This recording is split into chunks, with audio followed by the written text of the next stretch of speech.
Limit लगाओगे तो 0 भी बनना चाहिए, तो चलो टेंशन नहीं। माइनस हो जाएगा 3 है ना, हर एक एक दे दो, हर एक को अगर एक एक दे दिया तो रहा क्या आपके पास, limit x tending to 0 2/3 a raised to x minus 1 upon x plus b raised to x minus 1 upon x plus c raised to x minus 1 upon x हो गया ना। और लिमिट लगाओगे तो इसका आंसर इसका log a plus log b plus log c, और log में प्लस का क्या होगा, तो e raised to 2/3 log of abc जो बाहर का नंबर उसको पावर में लेके जा सकता हूँ, log का बाय डिफॉल्ट बेस ये और ये अगर सेम है तो आपका आंसर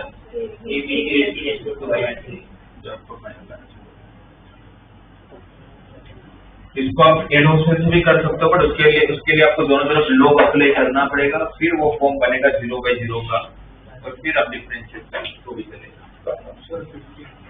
15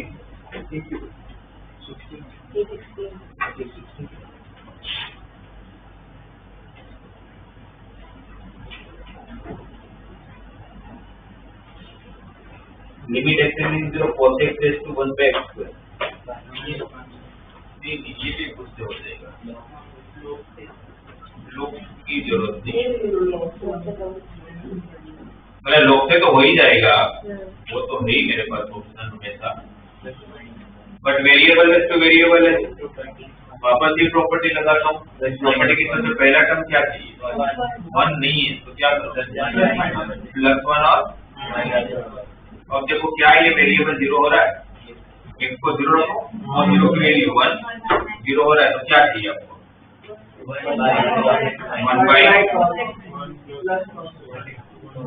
1/cos x minus 1, उसका रेसिप्रोकल चाहिए ना, तो आपने अपनी मर्जी से लाया मल्टीप्लाई, तो क्या करूंगा सामने 2 जगह रेसिप्रोकल, 3 तो इसका रेसिप्रोकल क्या होगा cos x माइनस कॉमन ले लेता हूँ फॉर्मूला बनाने के लिए, और डिवाइड में क्या है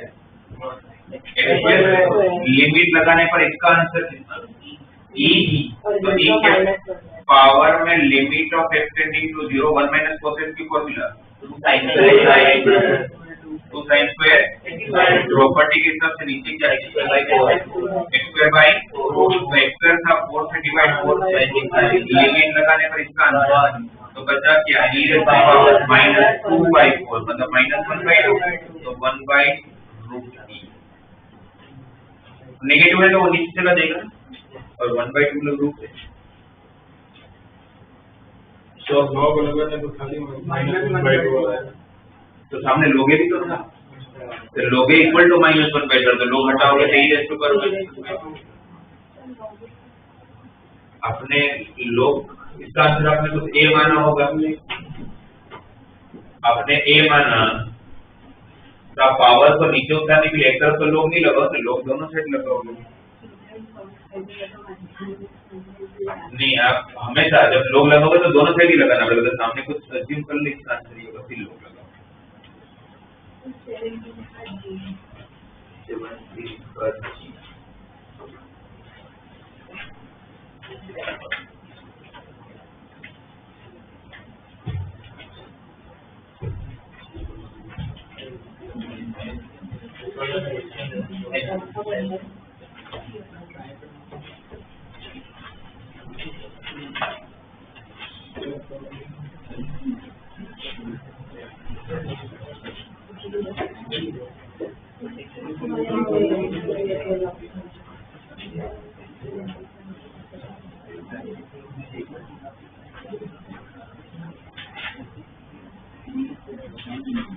देखो 18th में क्या करना चाहिए हमें, करने को हमारे पास बहुत सारे प्रोसीजर, पर क्या इसी पढ़े को देख लेते हैं। पहले तो ये कोई फॉर्म ही नहीं है, क्योंकि 1/x कोई फॉर्म नहीं देगा, तो पहले एलसीएम लेके उसको फॉर्म बनाते हैं। फॉर्म बनाते हैं तो क्या हो जाएगा, limit of x tending to x square LCM, x square LCM होगा तो क्या हो जाएगा x minus log of 1 plus x divide by, अब कौन सा फॉर्म है 0/0 का, 0/0 का फॉर्म है, बट बेटर है सीरीज लगाओ, डिफरेंशिएट करने से अच्छा है सीरीज लगा लो, जल्दी हो जाएगा। log 1 प्लस x का पहला ही term x raised to 1/1 minus x² plus by 3 चलता रहेगा कहाँ तक, डिवाइड बाय ये और ये सब में से कॉमन वो x square x square common लेने के बाद भी इसको छोड़ दो, बाकी सब में एक बचा होगा तो उसमें लिमिट लगाओगे तो बाकी सारे टर्म तो जीरो हो जाएंगे, ये माइनस और ये माइनस प्लस 1/2 बचा होगा, बाकी सारे जीरो।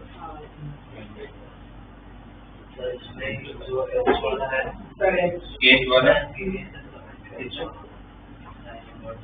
सीरीज है ना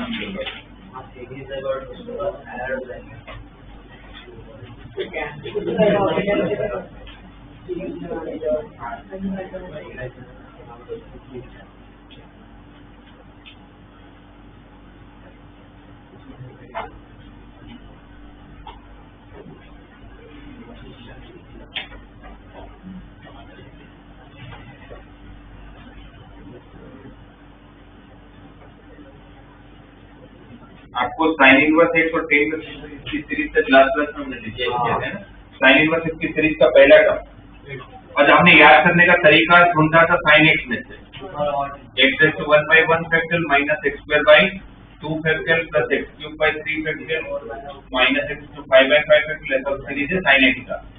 तो साइन इनवर्स x की सीरीज में क्या था, फर्स्ट टर्म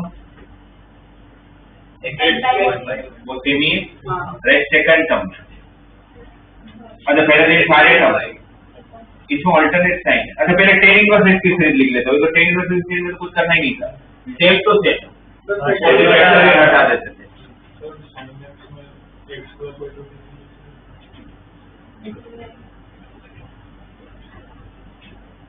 तो सारे सेम टर्म लिख लेते थे, x raised to 1/1 factorial minus x cube by 3 plus x raised to 5/5, और तो कुछ दिमाग नहीं लगाना है।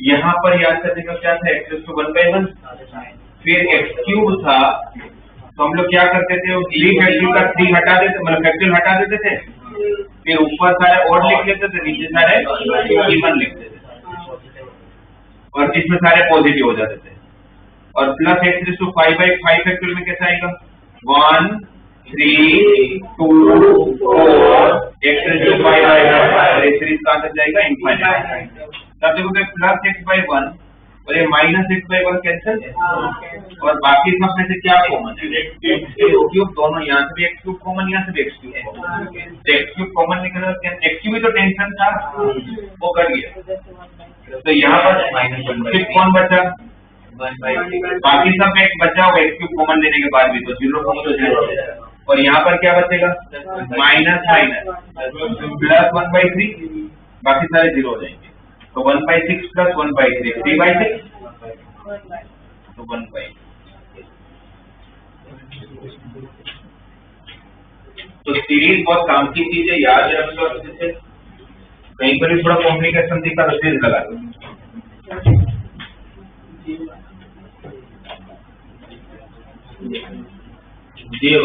जे वाले में प्रॉपर्टी लगाओ, देखो जे वाला भी फॉर्म आप देखोगे तो कौन सा है,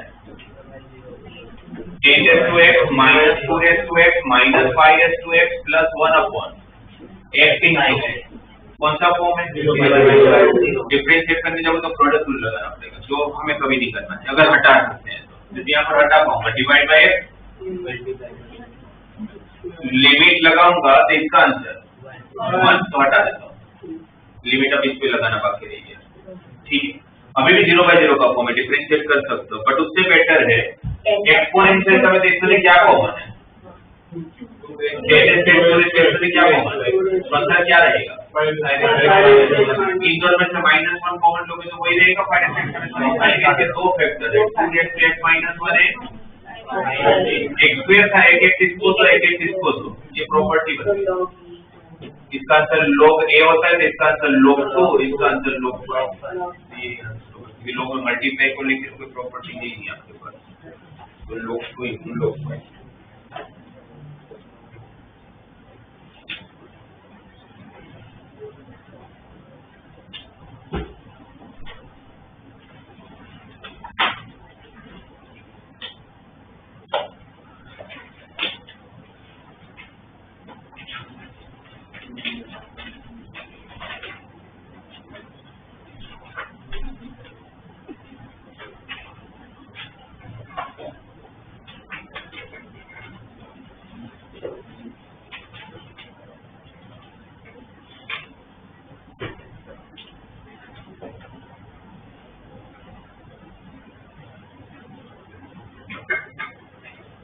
पहले ये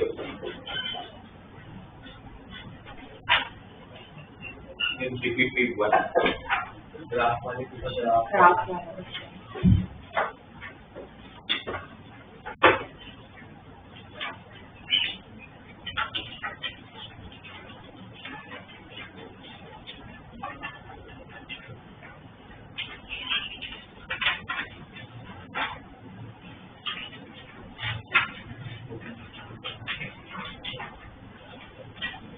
देखो ग्राफ वाले क्वेश्चन में सेकंड क्वेश्चन,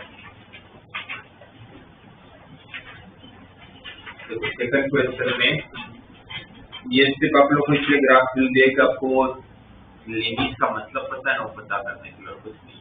आपको सबसे पहले क्या दिया, limit of t tends to 0 minus का मतलब क्या होता है, 0 से इमीडिएटली छोटी वैल्यू, 0 से इमीडिएटली छोटी वैल्यू मतलब कौन से क्वाड्रेंट की तरफ देखो, negative side of X axis देखोगे, the negative side of X axis जब देखोगे इमीडिएटली नियर टू द 0, तो वो अब देखो उस फंक्शन की वैल्यू किसको अप्रोच कर रही है, दिख रहे हैं, 0 से थोड़ी छोटी वैल्यू देखोगे तो आपको ग्राफ नीचे की तरफ गया, किसको अप्रोच कर रहा है, -1 को। चलिए यहाँ पर देखो, मैं आपको लिमिट का मतलब देखो वापस, अगर मुझे ऐसा कर दिया है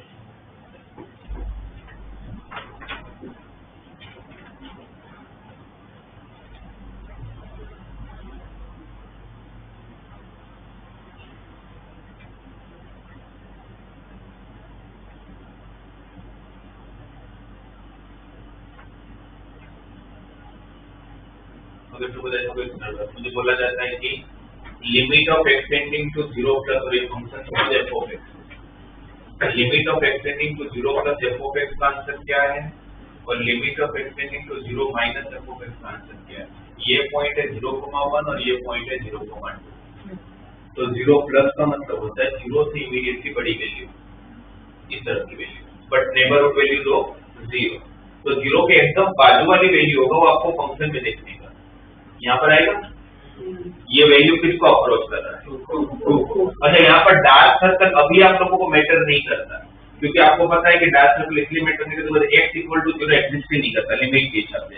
वो डार्क सर्कल आपको, डार्क सर्कल का मतलब क्या होगा, राइट, वो आपको जरूरत पड़ेगी कंटिन्यूटी में, अभी उसकी जरूरत नहीं है आपको। तभी तो आपको ये देखने का 0 से बड़ी वैल्यू जो हो किसको अप्रोच कर रहा है, 2 को, 0 से छोटी वैल्यू 0 माइनस वाली तरफ की वैल्यू, उसकी नेबरहुड वैल्यू किसको अप्रोच कर रहा है 1 को, इसकी वैल्यू 1 है। फिर उससे लिमिट एग्जिस्ट कर रहा है तो नहीं कर रहा है, कि RHS और LHS को सेम होना चाहिए, ठीक है, बस इतना ही करना होता है। तब देखते जाओ सारे t टेंड्स टू 0 माइनस किसको अप्रोच कर रहा है, -1 को, तो 0 माइनस का आंसर -1, 0 प्लस का आंसर -2, दिखा 0 प्लस, ग्राफ तो नीचे, right, t tends to 0, t tends to 0 g of t equal to 0 पे, क्योंकि यहाँ पर 0 माइनस और 0 प्लस का मतलब था 0 से छोटी वैल्यू 0 से बड़ी वैल्यू, यहाँ पर t टेंडिंग टू 0 है तो एग्जैक्टली 0 पे वो किसको अप्रोच कर रहा है, तो 0 पे कहाँ अप्रोच, मतलब 0 पे तो एग्जिस्ट नहीं करता, बट 0 के लिए वैल्यू तो दिया हुआ है ना, वो अप्रोच किसको कर रहा है वो हमें पता चलता है। तो 0 पे भी किसको अप्रोच कर रहा है वो आपको देखना, देखो डार्क सर्कल हो तो अभी देखो ही मत, वो सब आपको जरूरत पड़ती है कंटिन्यूटी में। मतलब 0 किसको अप्रोच करने को बोला है उन्होंने, -1, d 2 माइनस किसको कर रहा है, 2 को, 2 माइनस किसको अप्रोच कर रहा है, 2 को, 2 प्लस 0, दिख रहा है ना आपको, 2 की वैल्यू किसको अप्रोच कर रही है, 1 को, 2 के सामने कोई पॉइंट दिया हुआ है ऊपर है, डार्क पॉइंट दिया हुआ है, तो वो पॉइंट का कोऑर्डिनेट कौन है, 2,1, तो 2 के लिए किसको अप्रोच कर रहा है, 1 को, फिर g ऑफ 2 भी क्या दिया हुआ है, 1, g ऑफ 2 क्या दिया हुआ है, अच्छा नहीं सॉरी, इसमें एक जगह पर मैं ठीक है करेक्ट करवाता हूँ, g ऑफ 2 की वैल्यू कितना दिया हुआ है, 1, एज में क्या दिया हुआ है, t टेंड्स टू 4, अच्छा 4 है, t टेंड्स टू 4, तो 4 के सामने देखो कहां पर अप्रोच कर रहा है, 3 को, t टेंड्स टू 4 किसको अप्रोच कर रहा है? 3 को, राइट। अब यहाँ पर जो लिमिट क्वेश्चन 2 का सी वाला पार्ट था, सी वाला पार्ट था, कोई मिलेगा सी वाले पार्ट में उन्होंने पूछा limit t tending to 0 g of t। तो t टेंड्स टू 0 में तो क्या होता है, t की वैल्यू 0 के इक्वल नहीं होता है, तो फिर क्या होता है, 0 प्लस या 0 प्लस में हमारा आंसर क्या आएगा? -1। नहीं, 0 प्लस में हमारा आंसर -2 आएगा, और 0 माइनस का आंसर क्या आएगा? तब तो आर एच एल एल से इक्वल नहीं था, सी का तो लिमिट ही एग्जिस्ट नहीं करता, सी में तो लिमिट ही एग्जिस्ट नहीं करता। हाँ, 0 कुछ होता तो मेरा आंसर -1 हो जाता। वैसे ही देखोगे तो फिर टी वाला या फिर एफ वाला, उससे देखोगे तो 2 प्लस 0 को अप्रोच कर रहा है और 2 माइनस 2 को अप्रोच कर रहा है, वापस सारे चलो रिलेटेड सेम नहीं है, तो उसका भी लिमिट एग्जिस्ट नहीं करता। और फिर नीचे जी में जी ऑफ 2 दिया, तो जी ऑफ 2 की एग्जैक्ट वैल्यू कितनी है? 1। वो ठीक है। फिर थर्ड वाला देखोगे तो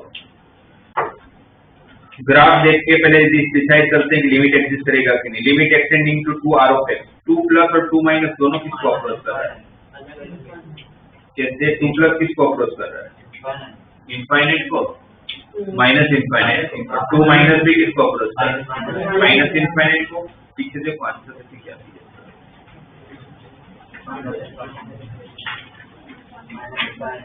दिया, तो दोनों में आप देखोगे तो दोनों की वैल्यू किसको अप्रोच करिए? सेम वैल्यू को अप्रोच करिए। फिर उसके बाद वाला 5 वाला प्लस इनफाइनाइट को अप्रोच कर रहा है। 3 माइनस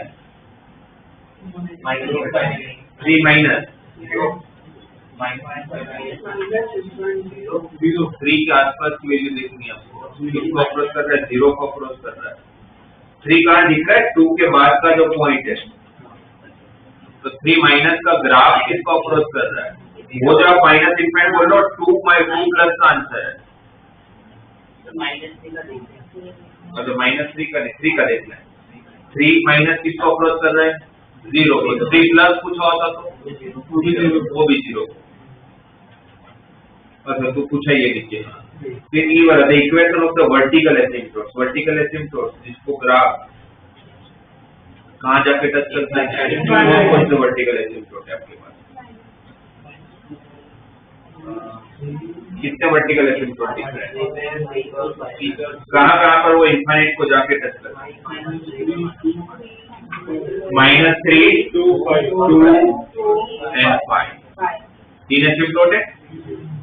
ये पूछा है कितना वर्टिकल है?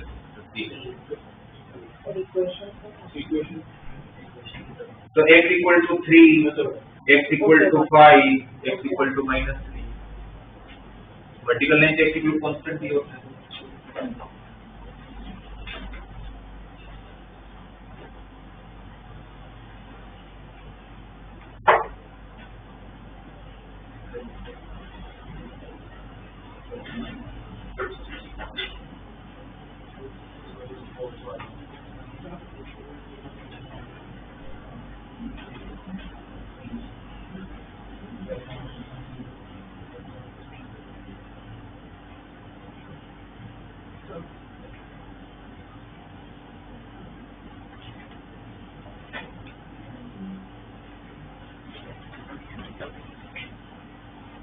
फोर्थ में भी देखो ये ठीक है, वो पूरा उन्होंने एक हिस्ट्री बताई, एक लेसन की, राइट। बट अब उन्होंने पूछा इनडायरेक्टली, वही आपको हिस्ट्री छोड़ दो, कुछ काम नहीं है, दिया हुआ है आपको। डायरेक्ट देखना क्या है? 12 माइनस और 12 प्लस, बाद में ग्राफ दिया है। 12 माइनस किसको अप्रोच कर रहा है? 150 को, ठीक है, 12 माइनस और 12 प्लस। 12 माइनस थोड़ा सा 150 के ऊपर दिख रहा है, बट वो होगा मेरे ख्याल से 150 क्या होगा, वो एक्चुअली थोड़ा सा नीचे आना चाहिए, बट वो 12 माइनस जो है वो 150 को ही कर दो उसको।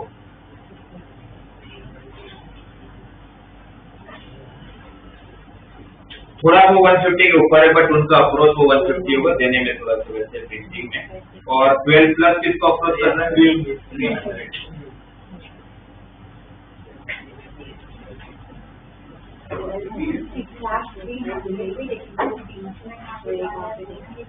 ट्वेल्व प्लस आप देखोगे तो 12 के ऊपर आप देखोगे एग्जैक्टली ग्राफ कहाँ पर जाके मीट कर रहा है। 12 प्लस का आपको पॉइंट देखो, 12 प्लस का पॉइंट वो होलो सर्कल है, ठीक है। वो होलो सर्कल किसके लिए? 300 के लिए। तो 12 प्लस आपका 300 को अप्रोच कर रहा है।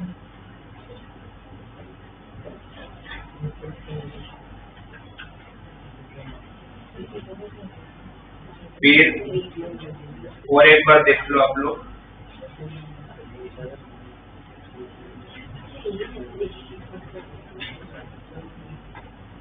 फिर पीछे भी और 2 ग्राफ है वो भी देख लो, साथ में देख ही लो। तो 25th भी देख लो।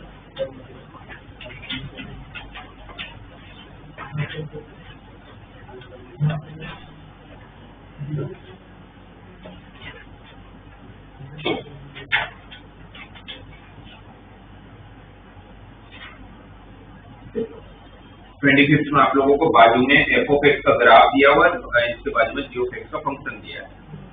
एफ ऑफ एक्स का फंक्शन नहीं दिया हुआ, इसका ग्राफ दिया, जी ऑफ एक्स का फंक्शन दिया, ग्राफ नहीं दिया।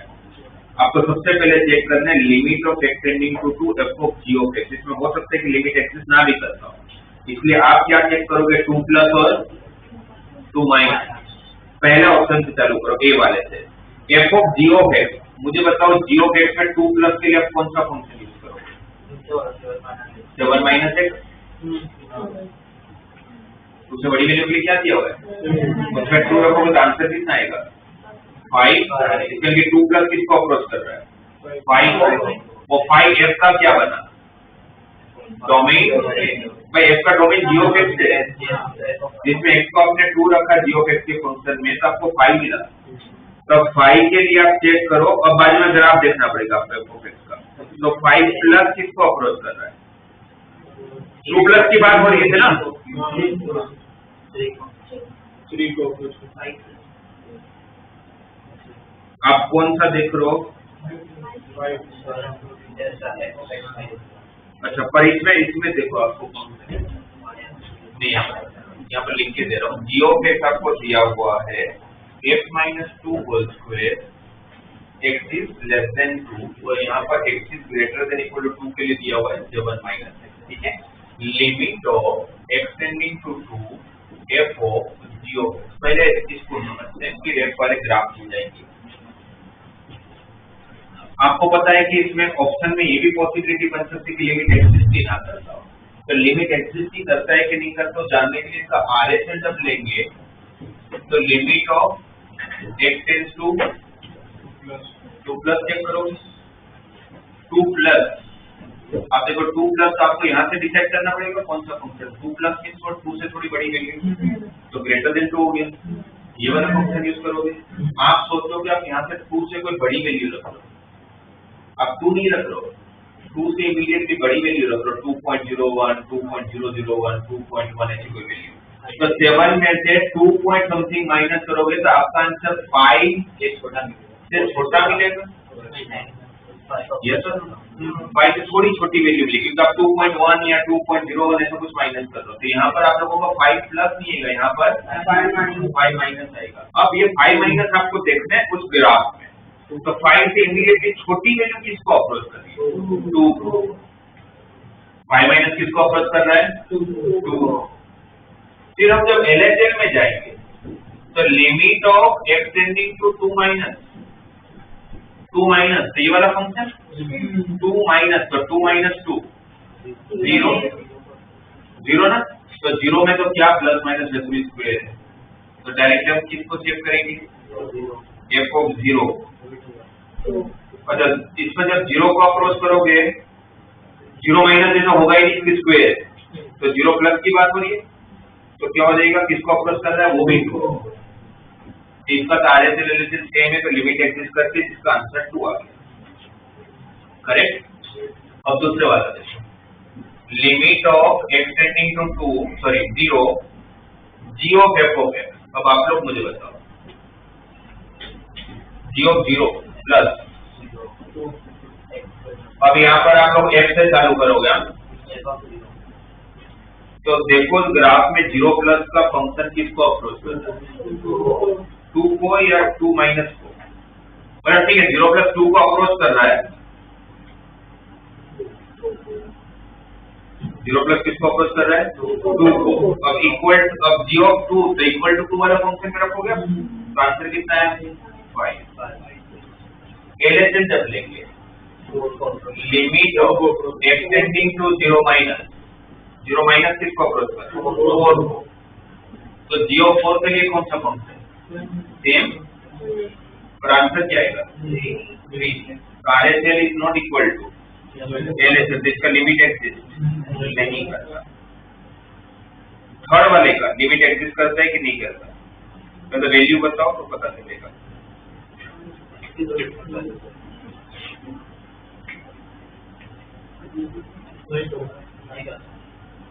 5 प्लस किसको अप्रोच कर रहा है 3 को, 3 किस में रखोगे इसी में, आंसर 4 है।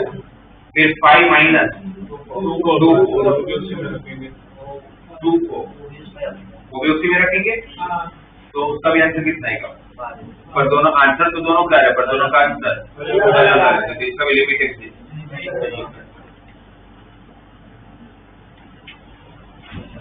फिर question number 35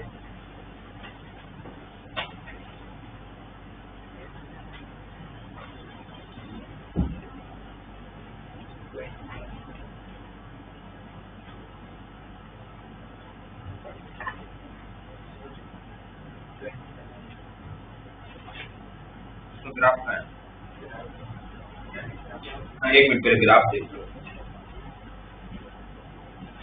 35 which of the following statements are true for the function f, कौन से चारों ऑप्शन में से सही है। पहले ए वाला देखते हैं, -1 प्लस किसको अप्रोच करना है 1, दिख रहा है सबको, -1 से थोड़ी बड़ी वैल्यू किसको अप्रोच कर रहा है 1, तो वो तो सही है। फिर बी पे आ जाओ, 2 के लिए बोला फंक्शन का लिमिट एग्जिस्ट नहीं करता, 2 प्लस और 2 माइनस, 2 प्लस का आंसर किसको अप्रोच कर रहा है 1, और 2 माइनस का भी आंसर किसको अप्रोच कर रहा है 1, इसका लिमिट एग्जिस्ट करता है, उन्होंने बोला कि एग्जिस्ट नहीं करता, तो गलत है। सी 1 माइनस 1 से थोड़ी छोटी वैल्यू किसको अप्रोच कर रहा है 2 को, दिख रहा है ऊपर लेना पड़ेगा आपको, तो वो सही। फिर डी वाला 0 प्लस और 0 माइनस दोनों किसको अप्रोच कर रहा है 0 को, दोनों 0 को अप्रोच कर रहे हैं, क्योंकि ए सी और डी सही है, बी गलत, तो सी पता चल गया। अगर आप कैसे देखते हैं,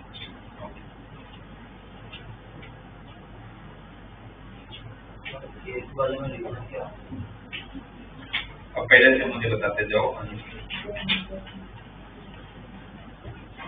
एक question F of x square दिया हुआ, एफ एक्स इज रेशनल और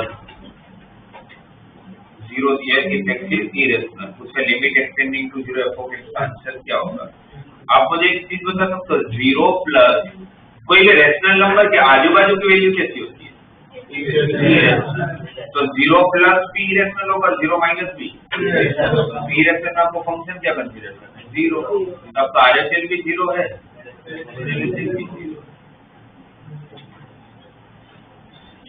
समझ आया ना। कभी भी रेशनल के आजू बाजू की वैल्यू कंसीडर करना है तो वो इरेशनल वैल्यू होगा। फिर सीक्वेंस में मुझे बताओ और आगे के डाउट। कोडिंग का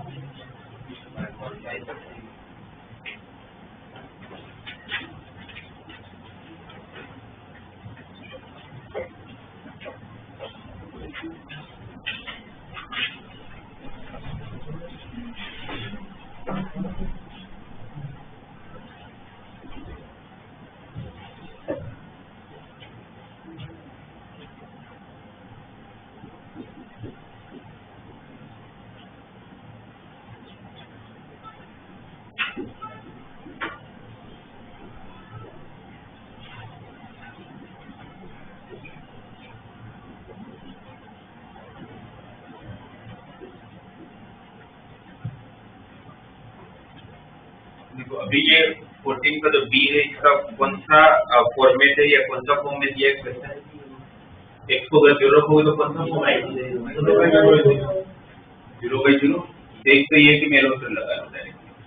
तो मेलोस्टर लगाऊंगा तो क्या हो जाएगा? ऊपर 1 + x to 1/3 का 1/3 1 + x to पावर यहाँ पर 1/3 into 1 - x to power into 1 - x का -1 से +1 हो जाएगा और नीचे x का डिफरेंशिएट 1।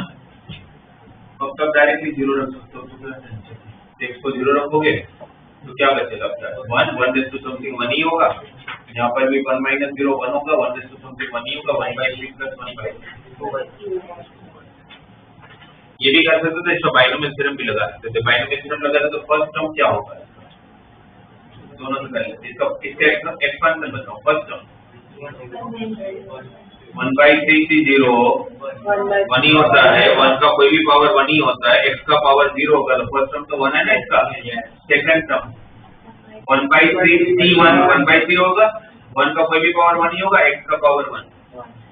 फिर थर्ड टर्म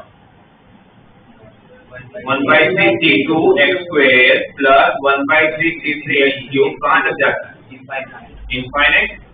फ्रैक्शनल पावर हो या नेगेटिव पावर उसका एक्सपेंशन कहाँ एंड होता है? होता है माइनस। और अब इसके एक्सपेंशन से क्या पता है? इसमें सारे प्लस यहाँ पर alternate sign. Correct. Divide by x limit x tends to 0 ये 1 और ये 1। बाकी जितने भी टर्म है दोनों में क्या कॉमन? x वो x और ये कैंसल। जब x आपका हट गया तो यहाँ पर x² का x बचा होगा x³ का x² बचा होगा। फिर जब x को 0 को तो बाकी सारे टर्म 0 हो जाएंगे। ये सारे टर्म 0 ये सारे टर्म 0 तो बचा कौन? 1/3 और माइनस ऑफ -1/3 तो वापस +1/3 1/3 + 1/3। अब वेलोसिटी से कर लोगे तो भी ठीक है। मतलब 20 ये तो मैंने करवाया आपका। ये तो बाइनोमियल से होगा। इसको ऑप्शन नहीं क्योंकि डिवाइड में कुछ है ही नहीं। सेम इसी तरह उसमें क्या होगा कि जितने की इनफाइनाइट है तो फर्स्ट टर्म क्या हो जाता है? बाकी सारे टर्म ऑटोमेटिकली डिवाइड में चले जाते हैं। ठीक है। आपका इसका मुझे बताओ फर्स्ट टर्म का फर्स्ट +1 + 2/3 का फर्स्ट टर्म क्या होगा? 1x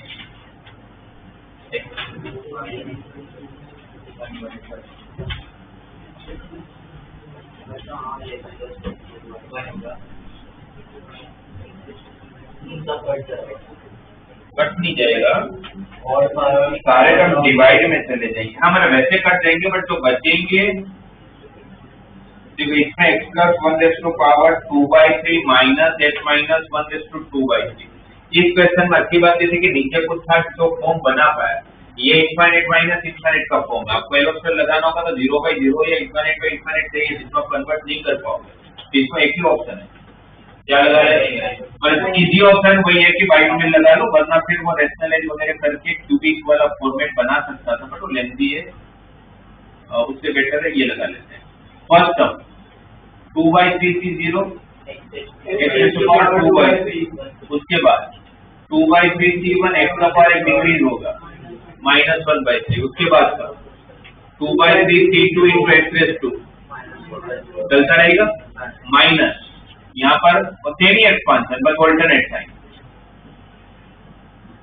तो होने ही क्या वाला है? आपके पास बहुत सारे टर्म तो कट होने वाले हैं।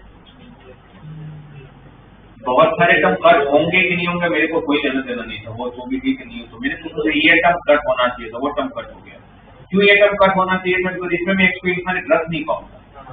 इनफाइनाइट तो समथिंग इनफाइनाइट होगा तो उसको करोगे क्या? तो वो टर्म इसलिए कट लिया। अब जितने भी टर्म बचे हैं x के वो सारे डिवाइड में जाए तो समथिंग इनफाइनाइट क्या हो जाने वाला है? 0। कोई भी सारे टर्म 0 हो जाने वाले हैं। कट होंगे या नहीं होंगे कोई फर्क नहीं पड़ता। बचे सब कट होंगे ऑल्टरनेट टर्म बट वो ठीक है। बहुत था तो भी ठीक है नहीं आता तो भी ठीक है। तो टेंशन था तो कट गया। इसको बाइनोमियल से कर लो 22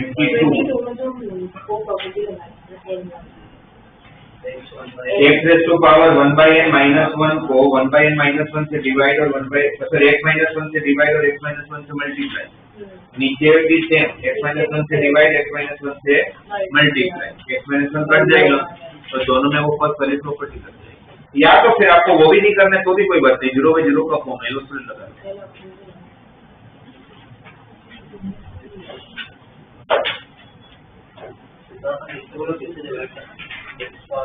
x-1 तो प्रॉपर्टी कैसे होती है, x raise to n minus a raise to n divide by x minus a equal to n raise to n minus.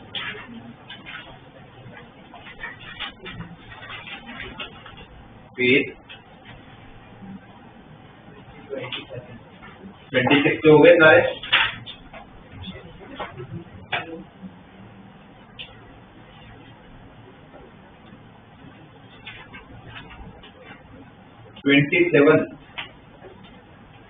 आपको लिमिट के आंसर दिया हुआ है, इसका क्या मतलब निकालोगे? एग्जिस्ट कर रहा है जिसमें कि जो दो पार्ट है दोनों इंडिटरमिनेट फॉर्म में होगा तभी एग्जिस्ट कर रहा है, करेक्ट? तो लिमिट अगर दोनों में जाएगा तो फर्स्ट वाला इक्वेशन क्या बनेगा, limit extending to a f of x plus limit extending to a g of x equal to 2। और दूसरा relation limit extending to f of x minus limit extending to g of x equal to 1, दोनों को add कर लेते हो तो limit extending to g of x कर दिया, 2 time limit of x tending to f of x equal to 3 आ गया। तो limit extending to f of x का आंसर 3/2। उसको किसी भी में पुट करूंगा तो limit extending to g of x भी मिल जाएगा और उन्हीं दोनों का प्रोडक्ट में करना है। क्योंकि अगर सामने आंसर दिया हुआ है तो मुझे पता है कि लिमिट एग्जिस्ट करता होगा तो इंडिटरमिनेट फॉर्म होगा, तो मैं लिमिट को अलग अलग लगा पा रहा हूँ। अगर वो इक्वल टू नहीं दिया होता तो मुझे नहीं पता है वो लिमिट लगा पाऊंगा कि नहीं। जब तक मुझे ना पता हो इंडिटरमिनेट फॉर्म में तब तक मैं लिमिट सेपरेट नहीं कर सकता, पर यहाँ कर पाऊंगा क्योंकि सामने आंसर दे दिया।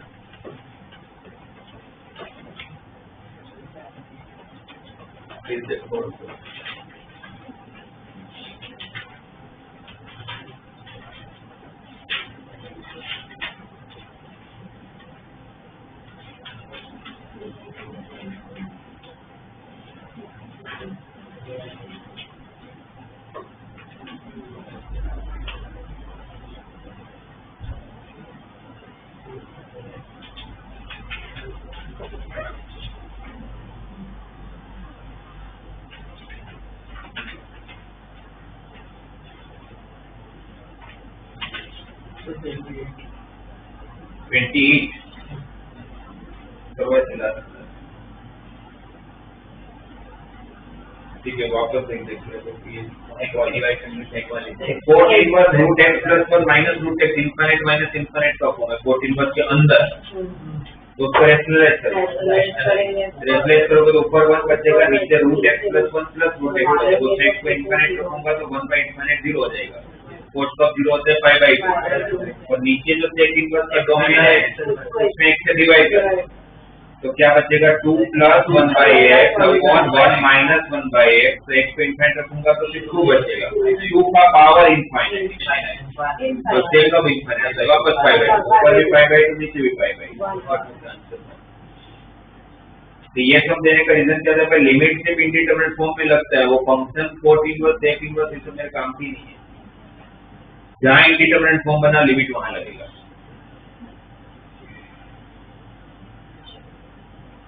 ये हमने डिस्कस किया था 34 वो वेरिएंस वाला की 0 का वैल्यू।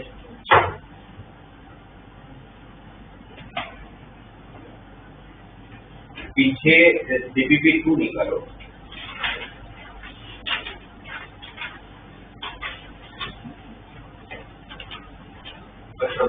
मेरे को यहाँ पे क्वेश्चन लिखा, मुझे आंसर बताना।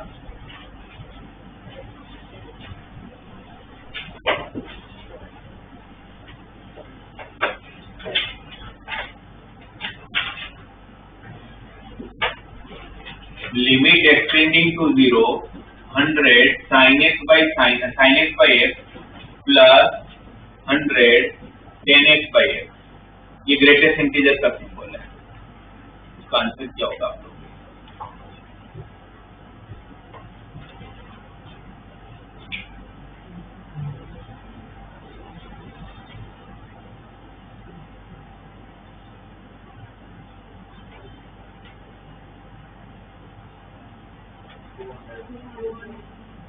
200 नहीं बोल सकता, तो नहीं दिया तो पता नहीं लिमिट एग्जिस्ट करते हैं। कैसे नहीं करता आपको भी पता है कि दिया नहीं इसलिए दिया नहीं तो लिमिट एग्जिस्टिंग है, पता नहीं। बिल्कुल पता है लिमिट एग्जिस्टेंस है। हाँ फंक्शन सेक्शन में हो जाएगा तो लिमिट ही हो जाएगी ना दिया हुआ।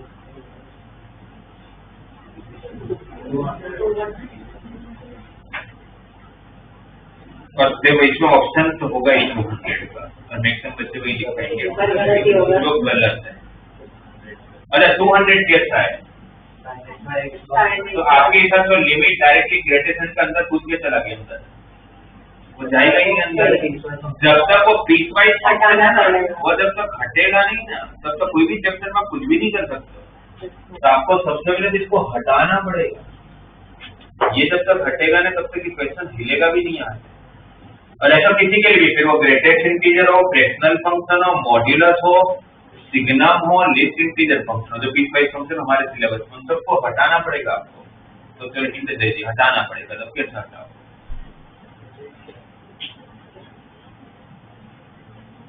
देखो मैंने आपको जब भी मैं कोई प्रॉपर्टी बता तो मैं आपको डिराइव करके देता हूँ, वरना मैं बता सकता था limit extension sine x one याद कर लेना, बट मैं आपको डिराइव करता हूँ क्योंकि मुझे पता है कि उसकी जरूरत पड़ती है आपको क्वेश्चन में। आप साइन एक्स या टेन एक्स की प्रॉपर्टी लाए कहाँ? नहीं वो तो यूनिट सर्कल से बराबर पड़ो, कौन से रिलेशन से लाए? आप यहाँ से लाए इस रिलेशन से मुझे पता है। तो लिमिट इसलिए आया because sine x by x होता है और लेस देन 1 को अप्रोच करता है, एक्स से अगर डिवाइड करेगा इतना पार्ट है। साइन एक्स बाई एक्स को अप्रोच करेगा लेस देन 1 को, इसको आप किससे मल्टीप्लाई करना? 100 से। तो 100 से मल्टीप्लाई कर रहे हो तो इसका मतलब ये है कि इस फंक्शन का जो आंसर होगा ना वो 100 से थोड़ा बड़ा है। It's a neighbourhood value of 100 but greater than 100। Less than 100 sine x और 100 को अप्रोच करा बट 100 से थोड़ा छोटा है।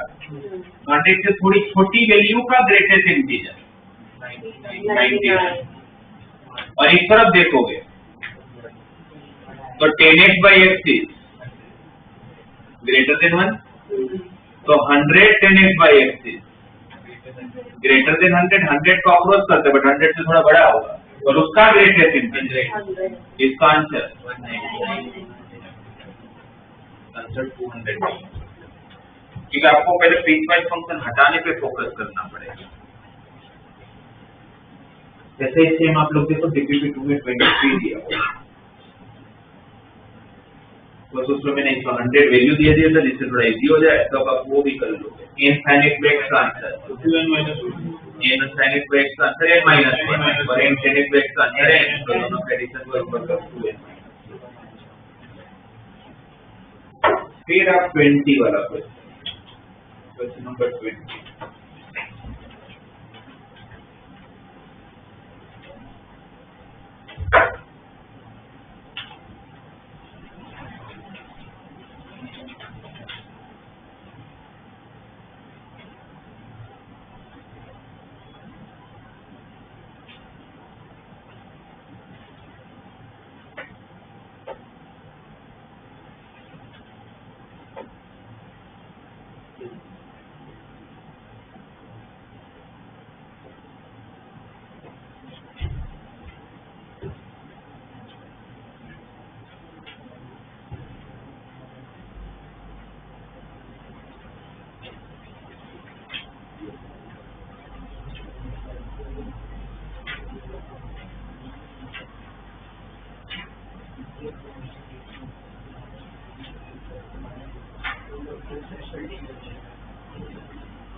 कैसे करेंगे?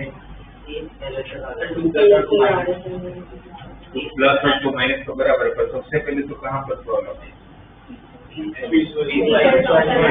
जो है पीसवाइज से भी कहाँ प्रॉब्लम है? तो पीसवाइज में प्रॉब्लम है आप लोगों को फ्रैक्शनल पार्ट, क्योंकि ग्रेटेस्ट इंटीजर में मेरे पास कंसेप्ट होता है कि भाई 2 प्लस हुआ तो उसका आंसर 2 हो जाएगा। फ्रैक्शनल पार्ट को सिर्फ रेंज पता है आपको 0 से 1 होगा, बट क्या होगा वो नहीं पता आंसर। इसीलिए कभी भी फ्रैक्शनल पार्ट ऑफ एक्स आता है और आपको उसको हटाना है तो आपके पास एक रिलेशन होता है fractional part of x is equal to x minus, ये हमें अप्लाई कर लेते हैं।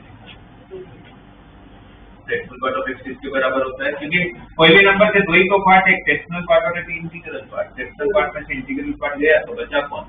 Fractional part. तो हम क्या करेंगे उसमें इंटीग्रल से पहले फ्रैक्शनल पार्ट को लिखते हैं।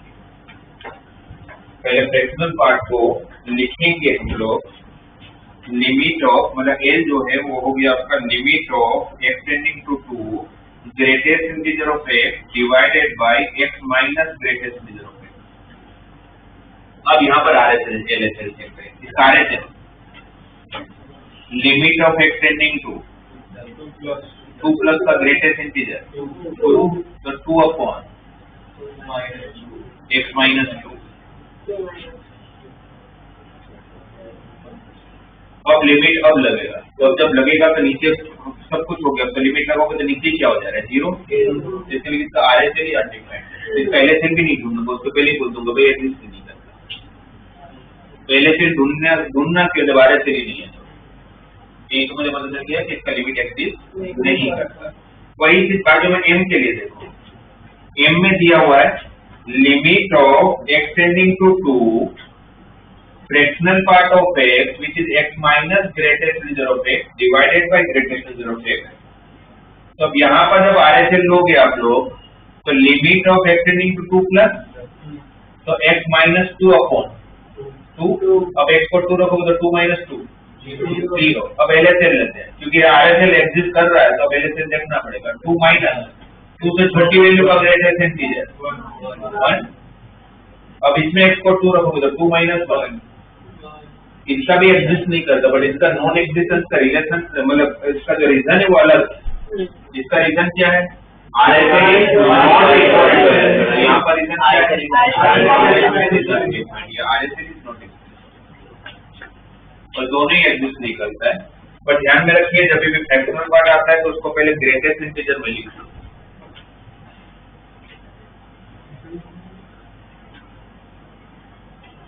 Question number 25।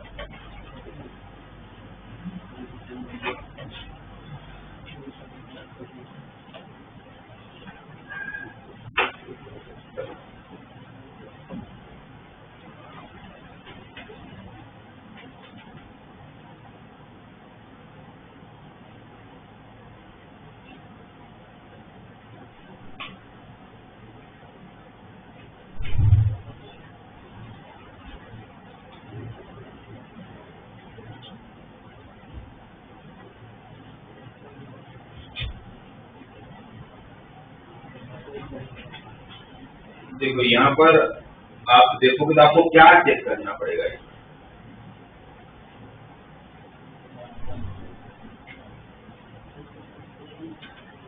आपको सबके लिए चेक करना है लिमिट एग्जिस्ट करते कि नहीं करते। आपको मैं एक बताता हूँ आपको।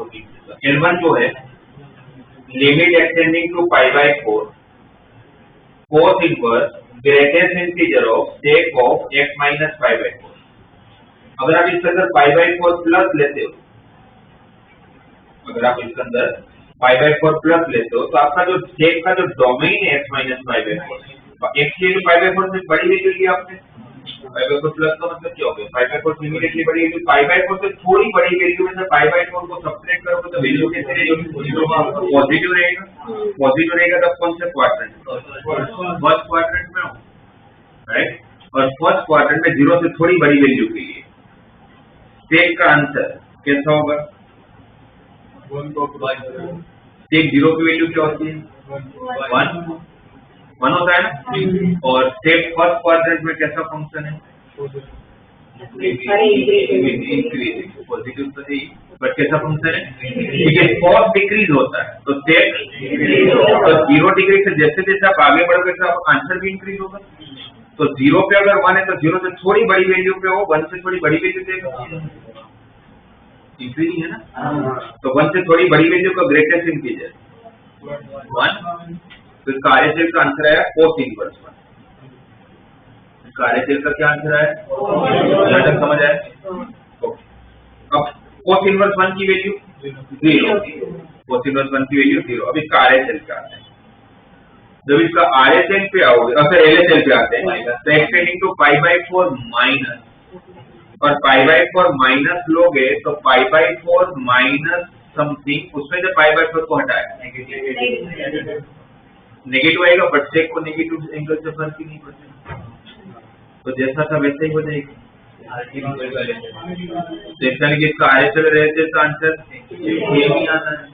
तो इससे तो मुझे समझ में आया कि भाई इसमें ज्यादा टेंशन हो, ग्रेटेशन का है नेगेटिव इतना चेक कर तो क्वाड्रेंट के हिसाब से दोनों सेम साइन दे रहा है कि वो क्योंकि 0 plus sorry pi by 4 plus लिया था फर्स्ट क्वाड्रेंट में पहुंचे, पाई बाई 4 माइनस लिया था और दोनों में सेक क्या होता है पॉजिटिव, तो आपका आंसर सेम ही आना है। वही चीज अगर मैं L2 में भी फॉलो कर लूं, पाई बाई 4 प्लस कौन सा क्वाड्रेंट में पहुंचो, कोसेक का डोमेन में पाई बाई 4 प्लस रखोगे तो पाई by 4 plus something plus pi by 4 तो पाई बाई 2 प्लस समथिंग हो जाएगा, तो कौन सा क्वाड्रेंट, सेकंड में कोसेक क्या होता है पॉजिटिव, और पाई बाई 4 माइनस समथिंग करोगे तो फर्स्ट में पॉजिटिव, ये पाई बाई 2 में थोड़ी छोटी वैल्यू देगी तो भी कौन सा क्वाड्रेंट, सॉरी क्वाड्रेंट कौन सा फर्स्ट, दोनों में कोसेक क्या है, तो वहां पर भी वो सेम ही आंसर देगा। L3 में चले जाओ, एक्सटेंडिंग टू पाई बाई 4 तो पाई बाई 4 प्लस है सेकंड में नेगेटिव देगा, और पाई बाई 4 माइनस लोगे तो फर्स्ट क्वाड्रेंट जहाँ पर 4 पॉजिटिव होगा तो ये सेम आंसर नहीं देता होगा, इसका ग्रेटेस्ट रखने पर आंसर अलग अलग आ जाता होगा, है ना, क्योंकि पॉजिटिव नेगेटिव का जैसा आंसर अलग अलग आ जाएगा, तो L3 एग्जिस्ट नहीं करता। L4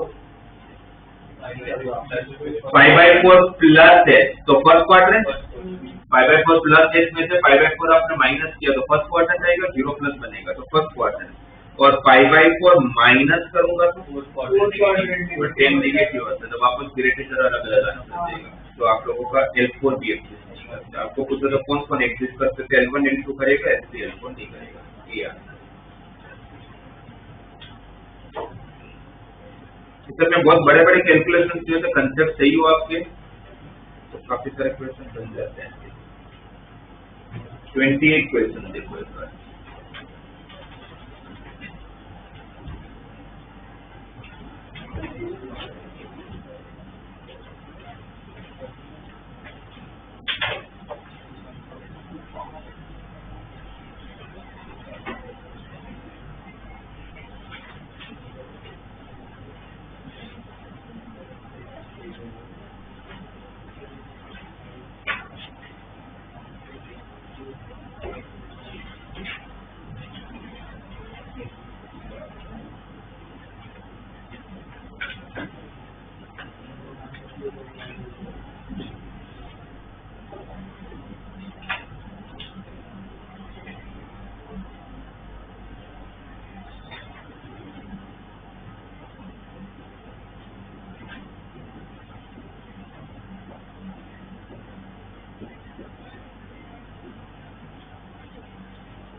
जो क्वेश्चन है आपके पास इसे सोचेंगे आपके पास प्रॉपर्टी इसकी भी है, इसकी भी है, अच्छा कौन सा फॉर्म है पहले देखो 0/0 चलो फिर लगा सकते तो वही बेवकूफ होगा जो लगाना चलो, और 7 बार तो चलो ठीक है, बट वो भी किसका 1/1 plus x 7 time 10 inverse x into 1/1 plus, फिर ये सारे टर्म हमें बाकी है तो वो करना ही नहीं ठीक है। पर अच्छी बात है कि मेरे पास तीनों की प्रॉपर्टी के हिसाब से अगर लिमिट अगर एक्सटेंडिंग टू 0 अप्लाई करता हूँ तो 0 बनना चाहिए, तो नीचे क्या चाहिए x पावर 7 का नीचे x to 7 चाहिए, तो मैं अभी नहीं तो बाद में कभी भी लगाने वाला प्रॉपर्टी यहाँ पर x to 7 से मल्टीप्लाई भी करोगे, same sin inverse x to 6 यहाँ पर भी तो प्रॉपर्टी है x to 6 से डिवाइड x to 6 से multiply plus 3 sin to 5x x to 5 से डिवाइड x to 5 से, ये अभी तो नहीं कर सकते, लिमिट लगाओ उसमें हर जगह लगानी पड़ेगी आपको, पर हाँ कभी ना कभी तो ये करने वाले हैं। अब इसको करने के बाद मुझे पता चले तो 1 हो जाने वाला है, बट लिमिट लगाऊंगा तो लिमिट मैंने यहाँ पर भी लगाया होगा, ये भी 1 होगा बट लिमिट यहाँ पर भी लगा होगा, ये भी 1 होगा लिमिट यहाँ पर भी लगा होगा, तो तीनों 0 हो रहा है। तो इसका लेके आपका टेंशन अब ये है ही नहीं, आपका टेंशन तो ये है कि तीनों में से कॉमन क्या है। मेरा टेंशन ये भी नहीं है, मेरा टेंशन सिर्फ x⁵ जो कॉमन लिया वो है, क्योंकि अब तो कैसे हो गया कि x⁵ कॉमन निकल गया, अंदर क्या रहा 7 time x² into 10 inverse x raise to power 7/7 plus x into sine inverse x raise to power 6/x⁵ plus 3 sin raise to 5x upon x⁵। अगर ये 5 अगर x⁵ अगर कैंसिल हो, अगर ये x⁵ अगर कैंसिल हो गया, फिर अगर यहाँ पर अगर ये 1 है और ये 0 हो भी गया तो क्या फर्क पड़ता है, ये 0 हो जाएगा, ये 0 हो जाएगा, तो ये 2 ही बचेगा। तो मेरा टेंशन अब ये x⁵ को कैसे भी कैंसिल करवाना है। अब वो तो तभी कैंसिल होगा जब ऊपर से कॉमन निकले।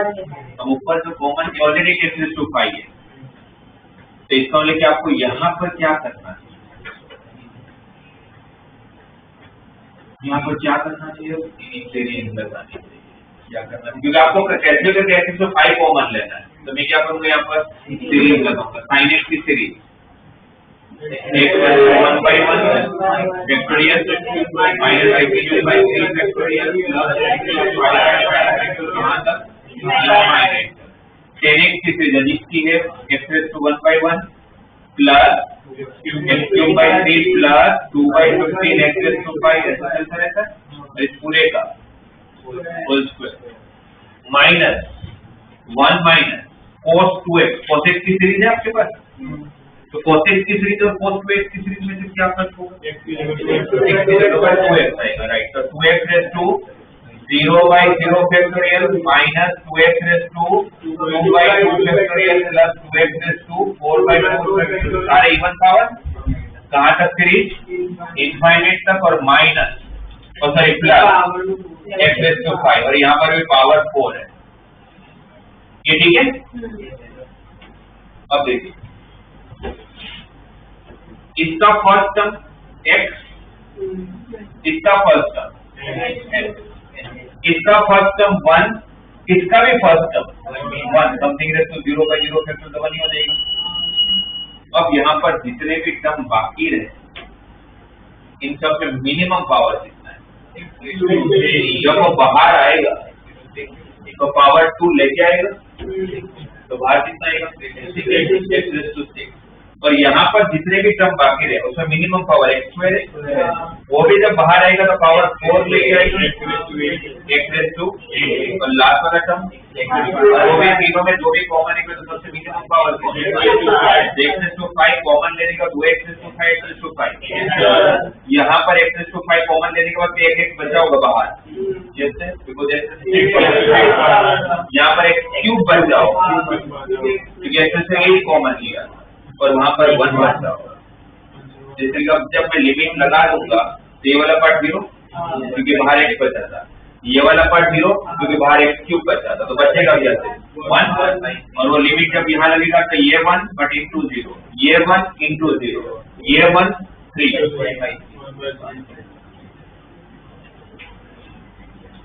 फंक्शन 1/3 को अप्रोच करेगा, पहुंचेगा कैसे बोलते हैं,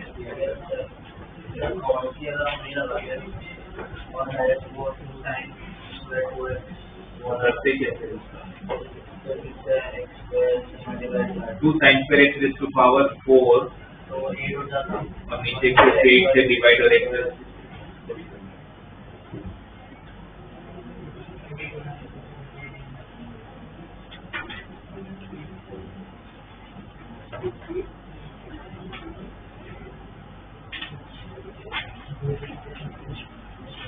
इसमें डीबीबी में पीछे पाई सिंबल दिया, पाई मतलब पता है ना, सिमेंटिक, जैसे सिग्मा पैडी तो जैसे पाई